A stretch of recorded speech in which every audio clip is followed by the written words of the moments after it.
Equality is where I can take my own decisions, where I can do whatever I feel like doing with my life.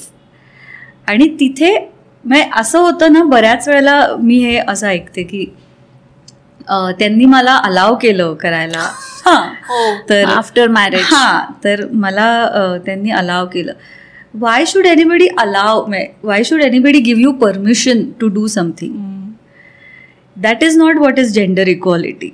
Equality is where I can sit with you and discuss की अरे मला ना असं करावं असं वाटतंय, तर what do you think, करू का, किंवा should I, will it be beneficial for me? आणि equally he takes my opinion also is what is gender equality, where you're discussing with each other, where you are thinking together, where you're taking decisions about your life together with equal respect and opportunity and value in that relationship, is what is gender equality.